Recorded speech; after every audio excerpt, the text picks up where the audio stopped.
Good morning, everyone. This is Shim the Keys Bartender coming to you from Key Largo. How are we doing? It was a interesting weekend for everyone. I hope it was. I'm just assuming it was an interesting weekend. It should be an interesting weekend. Hopefully you've had the opportunity to make it an interesting weekend. I worked all weekend. You ever hear the people say, hey, happy Friday? Well, Friday's my Monday. And I don't consider it that bad. Monday's being that bad.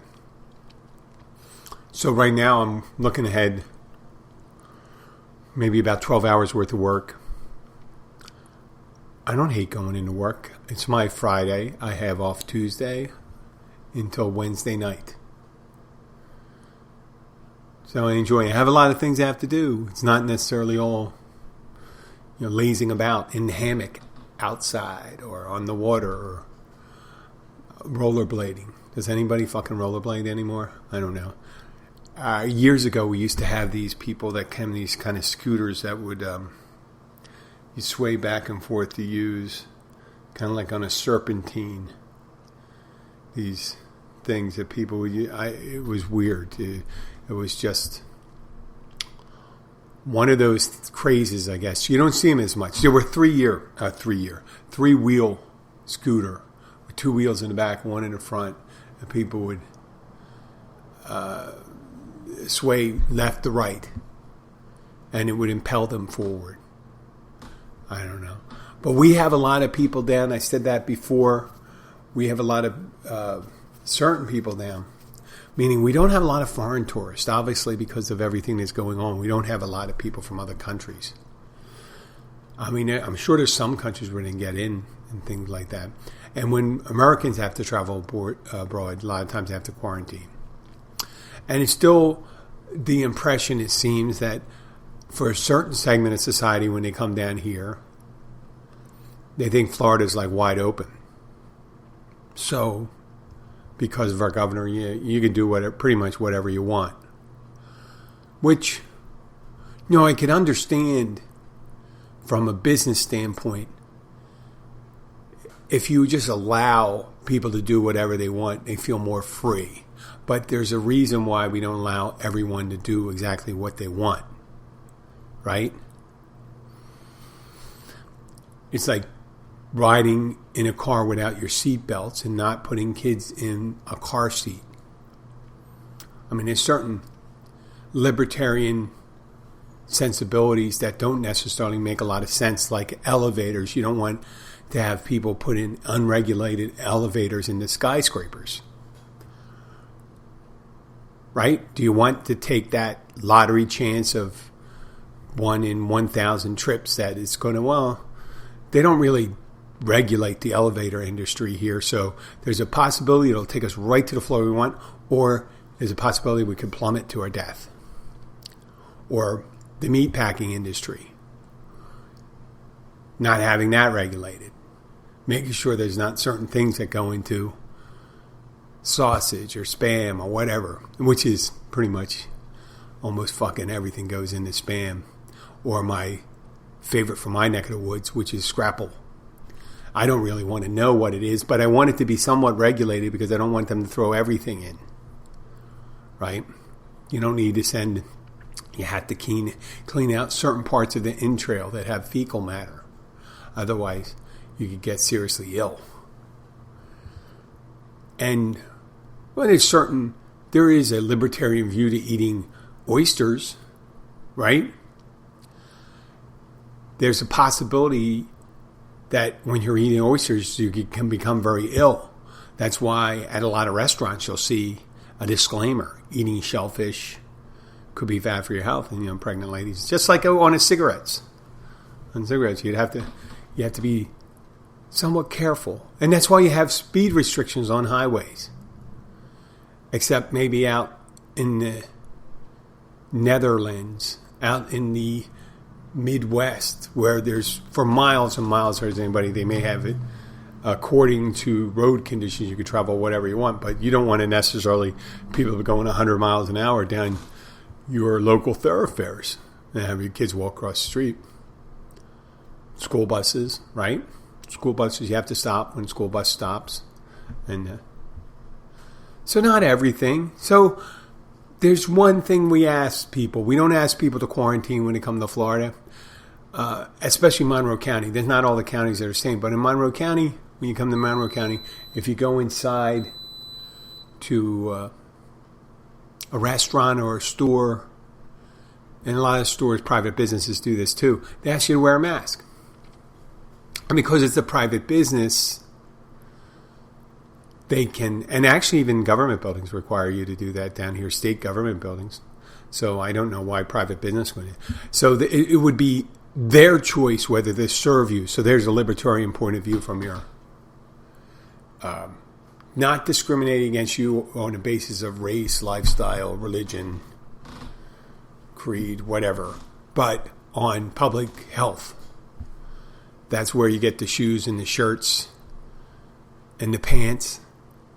People say, well, I don't like wearing them. I just wear it till you get to the table. It doesn't make any sense. And they come out the thing. That's like having a no peeing section of the pool. Well, it's just that if you're going to pee in the pool, it's going to be the most pee is going to be right around you. For some of these people, it's like if you decide to shit in the pool, most shit's going to be highest concentration will be where you are. Eventually, that'll spread itself out. And when it comes to the coronavirus, it's near you that you're most likely, if you're asymptomatic. I'm hoping that there's nobody that's symptomatic that's going out. That's just careless. Well, that's enough of that. I'm not talking about that anymore. I have people to come in. I had a supposed last night. And I don't want to get, like I said, people aren't always at their best after they traveled. They're not, I don't expect everyone to be saints and be at their best. I certainly am not at my best at all times. And a young woman and a not so young man come in. I courted the young woman. Later on, they say they were just married. She looked like he looked like he was a music teacher at a high school. And she looked a bit like she was a sophomore who played the flute. And no pun intended. I'm just saying, he looked like one of these guys that just grabbed one of his students and decided to come down to Key West. But she had a driver's license that said she was 29, and he was in his 30s. And I'm looking at her and said, there's definitely like 15, 16 years separating these two people at least. But they came in and said they were recently married, and they were at the bar. He was on a bar stool, and she went and sat on his lap. She was a little tiny thing. And they, making out a little. And, since they, I was going to say they said they were newlyweds and stuff like that. But I'm thinking they're not, unless they met like the week before and then got married. Newlyweds, I never seen newlyweds act that way. I've seen people in their first couple weeks of dating behave that way. And she certainly was possessed with time. And then she got a little, they were a little snippy. She was a little snippy in the beginning, and I kept on. She was getting pissed off. She got pissed off because I asked him to put on a mask, and then she got pissed off because I carded her. And then, I guess we set it off a new thing. And then he started to say, isn't she beautiful? And I'm like, oh, she's very attractive, and you're a very lucky man. And I guess I didn't pay enough homage to her beauty. She was cute. She was certainly cute, but I also factor in attitude when I measure a woman's beauty. And that kind of knocked a couple points off for me, her attitude. And I can honestly say she was cute. I think cute without that stuff. And then she got a little pissier and pissier as the night went on. And mentioned when I told him, I said, well, we're closing the bar and stuff like that. And after 10 o'clock, we have the right, we do that. People would just stay. You'd get like one or two people just hanging out and drinking, and they'd want to stay till 2 o'clock. It's not like we got a big crowd down here, right? I mean, a lot of bartenders would do that. If you're open till 2, you're open to 2. But that's the thing. There's not a late crowd in Key Largo, and they only go to a couple different places. So afterwards, you want to have another drink? And I said, there's other places open and stuff. I want to buy another drink. And, well, it took you about 45 minutes to finish the last one. How about we just call it quits? And if you really want another drink, there's a bunch of bars in the area. And if you don't want to drive there, there's taxis and all that stuff. So we left it at that. And then she called somebody an asshole. And then that person said, you got to leave now. And I looked at the person. I said, you got 5 seconds to leave. Go out that door. And the guy hightailed it. With the girl. She wanted to stay around and write some more checks that guy didn't want to use his ass to pay for. And he went out the door. That was the end of my weekend. But there's always redemption for people like that, right? And there's always redemption for yourself. When I say redemption, I'm not talking about religious means about going and begging for forgiveness. You can do that. There's nothing wrong with that, whatever floats your boat. But it's really important to know you don't have to behave that way. I've gotten into moods where I go down this road. It's like going down the road behavior. And you've all seen the analogy or heard the analogy.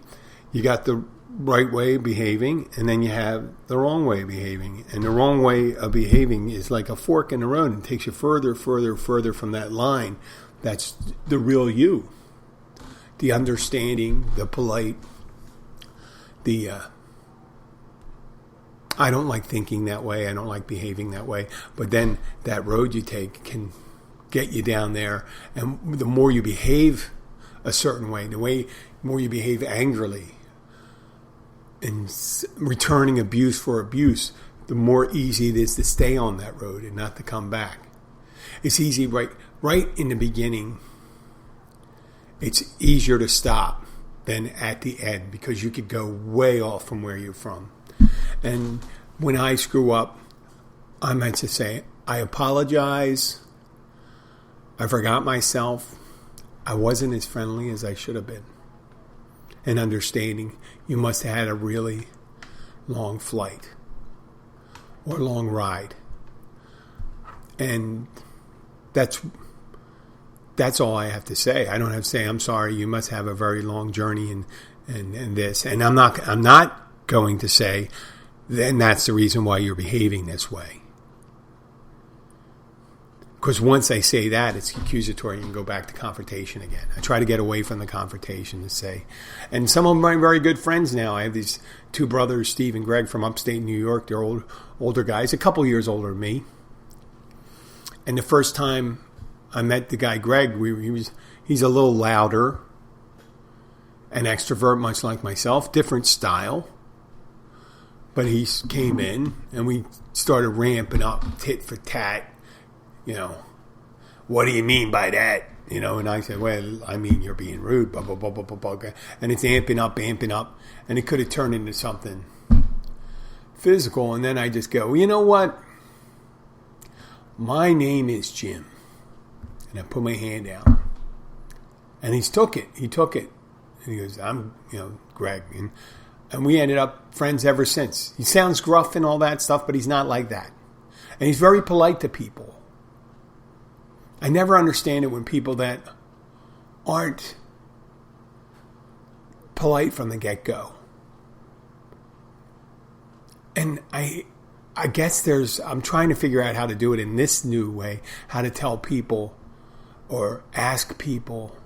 I said tell, so that could probably be tipping my hand to the reason why it's not being accepted that way. Asking people, say, listen, I'm sorry, but, when you apologize, when you ask someone and you apologize in the beginning, sometimes it's too weak. And you go, excuse me, but we require a mask when people enter the restaurant until you get to the place where you're seated and whenever you get up. So you're not walking by people. And I understand the people making the analogy about the pool thing. But what you're doing is you're not peeing in their part of the pool. And by the time the pee gets to them, it's diluted. So if you're standing right next to someone and you pee in a pool, they'll feel something. If it's a cool pool, they're going to feel a warm sensation wash over them. A warm golden sensation. So that's all we're asking. And I'm done with that. On to other things, though. The title of the show is called Keys Bartender. I never talk about making any fucking drinks. And today, as I was preparing to do the podcast, I was thinking about some of the things people ask me. Say, people go, oh, if they see me making, they're sitting at the bar, and they see me making an old fashioned. Oh, you know how to make old fashions? And I'm like, well, yeah, I know how to make old fashioned.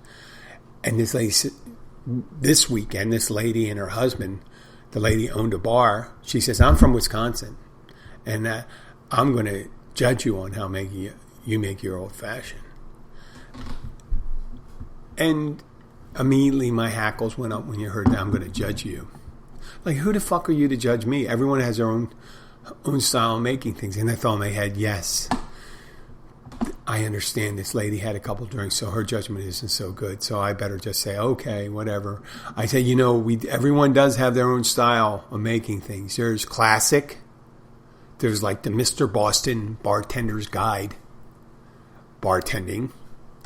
Or there's the craft cocktail. I make my fucking own bitters from blood orange rinds, wormwood, and ginseng. Yeah, there's all different types of bartenders. There's ham and eggs. There's corner bar bartending. There's really high-end Manhattan bartending where they probably make a fucking awesome Manhattan in Manhattan. But martinis and things like that, and everyone... It's funny when someone comes in and they say, well, I know how I like my drink. And I say, well, that's great. If you could share it with someone, maybe other people can know how you like your drink. Like, it's just that way. As if you wanted a Bay Breeze. I want a vodka Bay Breeze. For me, a Bay Breeze is vodka, pineapple, and cranberry. And there's another one called a Sea Breeze. It's vodka, grapefruit, and cranberry. And that's it. And there's all different. There's Sex on the Beach.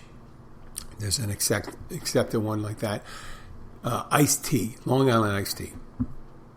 Which I think Long Island iced tea just denotes that there's alcohol in it. Not that there's all different types of alcoholic iced teas. There are alcohol fortified teas. I understand that. So Long Island iced tea is vodka, gin, rum, tequila, triple sec, Coke, sour mix. And everyone has a little twist after that. Some people use a gold tequila. Other people use a white tequila. That's it. And there's Manhattans.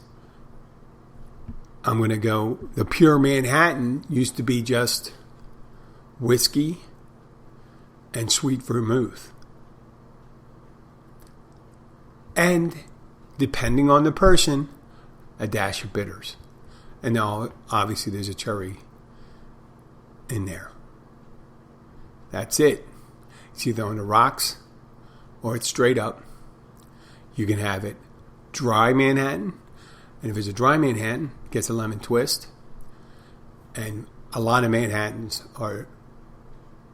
Manhattan's one of the few drinks in the martini family where they could 50% on the rocks, 50% are up. And the dry Manhattan, you get dry vermouth, you can put not orange peel, you put lemon peel. Or a perfect Manhattan. Tricky. Because a perfect Manhattan, you have both sweet and dry vermouth in. I am always stingy on the dry vermouth. Be stingy first. I try to be stingy on that, on those additives because you can always add more. And it's virtually the only way to make it better when you put too much in is to add more of the main liquor, and then all of a sudden you got a trouble. You got a person go, you don't know how to make a fucking Manhattan. You know? An old fashioned, That's what she was. The lady was suggesting how to make an old fashioned, and she saw me going for the simple syrup. Yeah, I use simple syrup in an old fashioned. Normally, it used to be a sugar cube. A sugar cube. That's the old school one. But who the fuck has sugar cubes and stuff like that? I mean, some people do. Obviously, there's people. Probably someone with like the little silver box next to their bar. The craft bartender has a little tongs that picks up this little fucking tiny sugar cube and put it in the glass. And they put the orange in the glass. And they put the cherry. And then the bitters onto the sugar cube and the orange and the cherry. And you muddle the orange and the cherry. And then add your whiskey of choice. And a splash of cup soda. Now this is all on the rocks. Almost all old fashions are on the rocks. There's a probably the possibility you can do it up, but almost every old fashioned I've seen was on the rocks, and that's it. So judging someone how they make it, some people, just like a martini, 007 had a fucked up thing where he throws Lillet in it, and gin, and vodka, and Gordon's. Remember, if you watch Casino Royale, I think he asked for Gordon's gin. Gordon's gin is kind of a basic, your basic gin. So there's all different types. We have people that come in, they all have different drinks, and they ask me, oh, can you make this fire and ice? Fire and ice. I forgot what fire and ice is. Something else is in it. It's Fireball and some other liquor. And it's usually someplace they did a really good job of promoting these things. And I imagine Fire and Ice, if it's promoted by a distillery, they're using both the products. Or it could be a distributor. But everyone has their own recipes and are very protective of them and very, I wouldn't call them xenophobic. Like, I'm the greatest bartender. I know how to make these drinks. No, everyone has their own skill. There are different levels of bartending. There's the tomfoolery bullshit bartending where people are flipping bottles and singing songs and doing this stuff and all fucking acting. They don't put out a ton of drinks. I mean, they can make maybe 20 shots at one time real quick, all the same shots, but try to make like 7 different drinks. And do them in the right order. And do it for the right, like there's some shakers. When you're making a sea breeze and a bay breeze, if you have to have them shake it, if they want them shaken, then you could do it one after the other because you're doing vodka and pineapple and stuff like that. It's not going to ruin it. Or if you're going to do a top shelf margarita and then a regular margarita, you could do the top shelf margarita, then even save, if you're doing it up, or you can even save the ice from the top shelf margarita and make the regular margarita with it in the same shaking glass, because no one's going to complain that they have the residue is a top shelf residue. You don't want to do it the other way around. It's just common sense. Like blended drinks. If you're going to do a pina colada, and then you want to do a strawberry colada afterwards because of the color. You don't want to end up with a pink colada. Common sense things. A lot of times showboat bartenders don't understand. And there is a place for showboat bartenders. I grew up doing banquet bartender. It's just volume. Fucking volume. You get your drinks out. Boom, boom, boom, boom. What do you want? What do you want? That's the open bar bartending. Open bar bartending is great. You got to watch out, though. Because sometimes people are picking up drinks from them and all of a sudden you see someone fucking sliding out of their chair. Like Plastic Man. Fucking right onto the ground into a fucking puddle. And there's other people, they just keep coming in and coming up for their drinks. And it's just an open bar, and they're just saying, well, listen, my liver is going to get a fucking workout today. And then you got your bars the speed bars where you had, in college, I had waitresses. I used to have 4 or 5 cocktail waitresses at my service area. And I had a small area bar that I had to service too. There were 4 bartenders behind this one bar, and there was another service bar on the other end, and there were 2 guys. There was another service bar on the other end of the bar, and there were 2 guys just handling the main bar. And yes, that was speed too. We get a ticket, they do a call drink, they do hit 12, 13 drinks, or they write them down. That was nice. Now, where I work, it's call. And I can handle maybe 5 drinks at one time, because I also have people at the bar yelling, asking me for things. And then I have the phone ringing. So once you tell me 2 sets of drinks and the phone rings and someone asks me for something, what someone asked me just like 5 seconds ago is gone. It's out of my head. It's just the way it is. And so, great bartender or not, you're going to do what you're going to do.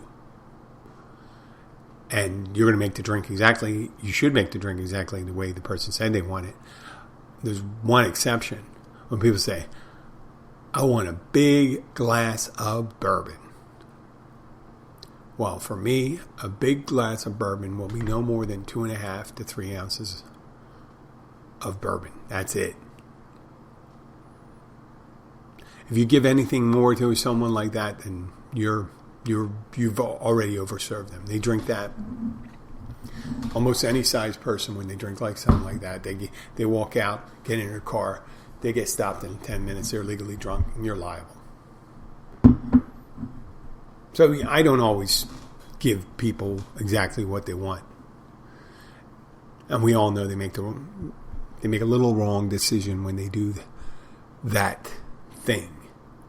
When they do that thing where they're drinking and all of a sudden all their inhibitions go away and say, well, listen, I'm supposed to be doing this. This is when I'm on vacation. This is what the key's all about. I don't want to wear a fucking mask. Oh, I don't have to keep my top on if I don't want. A lot of the girls that take their tops off and stuff like that, they really aren't the kind of girls you want them to take their top off. I'm sorry to say that. There's very few... for the guys, there's not a commensurate thing. The guys actually shouldn't be pulling their shirts down too often either, because some of the boobies are about the same size, same consistency too, the saggy boobies. I don't want to see them. Even the good one, I really don't want to see, because you really don't have time to appreciate it. It's just like if you see a really nice boob, it's like you're going to see the Mona Lisa, but you only get to see the Mona Lisa for 2 seconds. Oh, here's the Mona Lisa. I got a real Mona Lisa, but you only have to look at it for 2 seconds. No, I don't want to see it. I don't want one potato chip. I don't want a half a cookie. If you're going to show me, leave it there for a second so I can take a look. And if it's not something I want to look at, I'm going to look away and cover my eyes and look through it through my fingers. Thank you. Are you ready to put that thing away? Yeah. Well, I'm getting ready for a busy week. Last week was an incredibly busy week.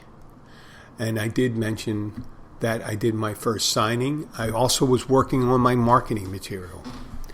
Marketing material is very important for almost everyone, right? What are you going to do? What do you do? And what symbols you want to use? It's always a struggle for me, because I want to get out marketing material quicker. When I talk about marketing material, I'm just talking about business cards, because you're going to want to talk to someone. I'm going to drop in my business card. There's my phone number. Give me a call. There's my website. There's my email address. Oh, what does he do now? Oh, that's what he does. Loan signing agent. Excuse me one moment. So I come up, I get the first one. I want to do, the first one is cheesy, and I bought 100 cards. It's cheesy, and I really don't want to use them, but I'm going to use them because it has my name and number on it. I'm saying, listen, I apologize for the cards. This is what I came up with right away. I'm going to, this fast and dirty, hand them out. This is what I am. The second cards are going to be better. So what I'll probably do is drop off the first card and then go and give them the second card. And I came up with a little nice design. I got a conch shell, and it's a picture of a 15,000-year-old conch shell, or maybe even 500,000 years old conch shell. And I figured that'd be good for the keys notary. I have that right in. I have the keys bartender, right? I use keys a lot, but I always use it in every branding that I use down here because I want people to know where I'm from and where I service. I never understand when people, I could have just say Haran's Notary Service. Well, all that tells someone is someone named Haran is going to notarize something. What I want people to do when they look at it, say, oh, this guy's in the keys. And I put a subnote, I put serving the upper keys.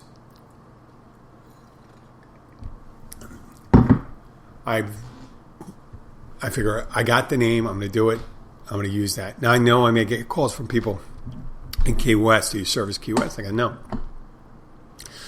I don't service Key West. Now I could service Key West, but then there's really not a billing solution for that where I can go and spend 2.5, 3 hours going each way to do something for not being able to increase the travel charge. I might be able to, who knows? I got to find that out. Because the keys are unique when it comes to, for this area or something, very pricey down here. It's pricey to live down here, so the cost of living goes up, so the price of services go up. So taxis, food, restaurants, drinks, it's all higher.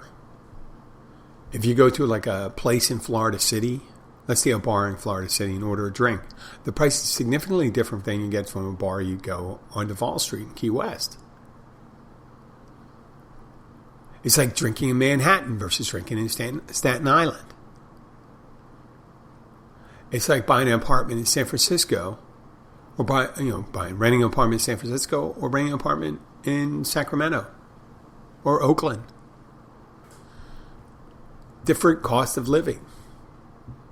Going to Paris or going to Lisbon, Portugal. Paris, France, or Lisbon, Portugal. You probably get a hotel room for about a third of the price as you would in Paris. Just a different cost. People say same thing, different cost depending on where you are because of the cost of living. So, how to get there from branding? So I'm doing my branding. I ordered the first 100 cards, and then I got the second 100 cards. I hope they're like a week apart because I'm just going to spread those first cards out like crap. But maybe that first cards I just have when someone asks, I just have to have it and say, here's my card, here's my card, here's my card. And just leave it as that. And just keep them as backup. But I never use up my backup cards. I had cards for 4 different businesses. I had, delivery for the keys. And I did delivery for the keys, and then I got for some kind of the transportation company. And then Keys Baby Rentals. Keys Baby Rentals. We don't rent babies. That was my best branding one. Had a picture of a store carrying a crib. Instead of a baby. And, and underneath said, we do not rent babies. I loved that one. That was my best. I kind of stole that from Lonesome Dove. Lonesome Dove was a Western from the late 80s, early 90s with Robert Duvall and Tommy Lee Jones. And these guys were driving cattle from Texas up to Montana territory in the late 1800s. And on the back of their stagecoach or wagon, they had a little thing that says, they had written something in Latin, and underneath it says, we do not rent pigs. I love that. I love that saying, we do not rent pigs. I don't know why I did. So the last attempt, I got it takes me about a week or 2, and I don't know why I don't wait a week or 2. Why can't I just wait a week or 2? Get my marketing material together, but I just go willy-nilly, put out a card with my name on it with a little certification symbol on one side and it looks cheesy. And they say, man, if I put this out, I'm going to wait. If I put this one out, I'm going to seem as if I'm unprofessional. But if I put this other one, they're going to say, oh, look at this, kind of little more elegant. And I don't do it with my picture on it. I guess I could. People go, oh, that's that guy. But people know. A lot of people who I'm going to drop the card off with are going to know who I am. Because I've been bartending here 14 years. I know almost all the realtors. Well, this is it. Not it. But this is the beginning of the week. I'll be able to do a show tomorrow. Today is 394. We'll probably get up to 98. Next week we'll probably... what's today? 21st. Probably in the beginning of either March 2nd or March 3rd, we're going to do episode 400. And hopefully I'll be able to do that live someplace. I'm going to try to do one tomorrow from the Catch restaurant. And I keep on saying that. I'll set it up. I'll do a show and then I'll set up for a live show. I'd like to thank you for listening. Please share this episode with your family and friends. Or people, if you don't like the show, share it with people you don't like. Like us on Facebook, Instagram, or Twitter. Leave us a review. And if you have any questions, please send them to jim@keysbartender.com. That's jim@keysbartender.com. Thank you for listening. Now I'm going to sign off. Talk to you later. Bye.